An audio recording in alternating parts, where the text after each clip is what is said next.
आदाब नाज़रीन, IA media में आपका इस्तकबाल है। मुहतरम नाज़रीन, इस वक्त पूरा मुल्क 75वीं जश्न आज़ादी मनाने की तैयारी में मसरूफ है। वहीं भोपाल से रुकन असेंबली आरिफ मसूद इस जश्न आज़ादी को एक अलग ही अंदाज में सेलिब्रेट करते हैं।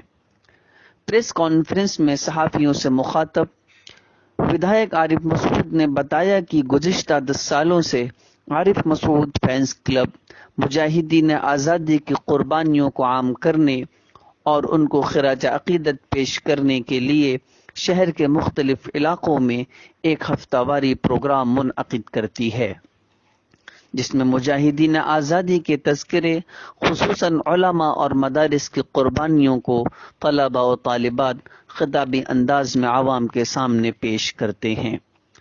75वीं यौम आज़ादी पर इस मौजू का पहला प्रोग्राम 7 अगस्त को मुनअकिद होगा और फिर शहर के मुख्तलिफ इलाकों तक अपना पैगाम पहुंचाते हुए 14 अगस्त शब्बन चौराहा जिनसी पर इस मौजू के आखिरी नशिस्त मुनअकिद होगी, जिसमें इम्तियाजी नंबरात हासिल करने वाले तलबा और तालिबात को इनामात से भी नवाजा जाएगा।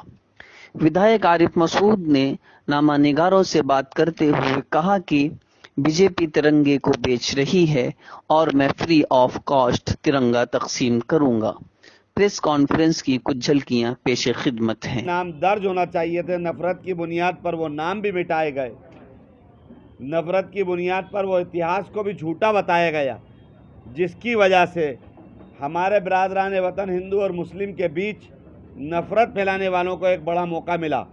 इन तमाम चीज़ों को देखते हुए हमने 10 साल पहले तय करा था कि सच्चाई को सामने लाएंगे और हम अपने मुस्लिम समाज के छोटे छोटे बच्चे उनको वो नाम याद कराएंगे जो जंग आज़ादी के मुजाहिद थे, जिन्होंने फांसी पे चढ़ना कबूल करा लेकिन ग़ुलामी मंजूर नहीं करी, देश को आज़ाद कराने के लिए अपने प्राण निछावर करे।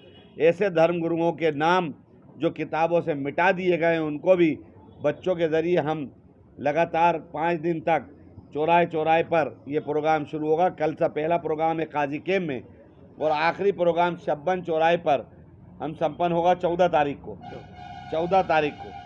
और उसके बीच पुरस्कार भी उन बच्चों को दिए जाएंगे, नगद पुरस्कार भी दिए जाएंगे जो बच्चे इसमें पार्टिसिपेट करेंगे।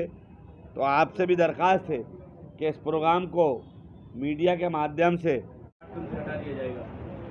मैंने आपसे कहा मैं जंग आज़ादी में उलेमाओं का, धर्म गुरुओं का, और ये प्रोग्राम बीजेपी के कहने से नहीं चल रहा। बीजेपी जंग आज़ादी की लड़ाई में कहीं नहीं थी, आरएसएस जंग आज़ादी की लड़ाई में कहीं नहीं थी। इनका कोई योद्धा हो तो लाएं।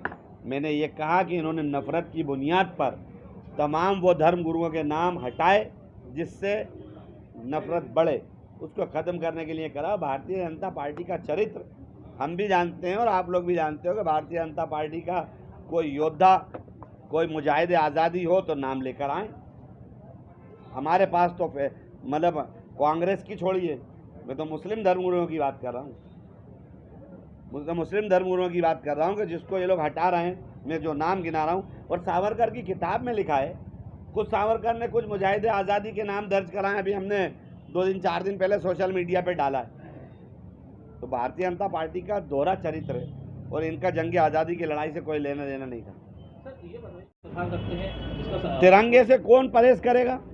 और जिसने तिरंगा लेकर आज़ादी की लड़ाई लड़ी हो वो लोग तिरंगे से जो मोहब्बत करेंगे, ये तो ढोंगी हैं। ये ढोंगी लोग आज आके तिरंगे की बात कर रहे हैं। हम लोगों ने आज़ादी की लड़ाई में, हमारे पूर्वजों ने, कांग्रेस के लोगों ने उस समय तिरंगा हाथ में लिया जब तिरंगा हाथ में लेने पे छाती पे अंग्रेज़ों की गोली पड़ती थी, तब तिरंगा हमने थामा है। तो हम तिरंगे के चाहने वाले भी हैं और तिरंगे के मत वाले भी हैं। आरएसएस वाले अपने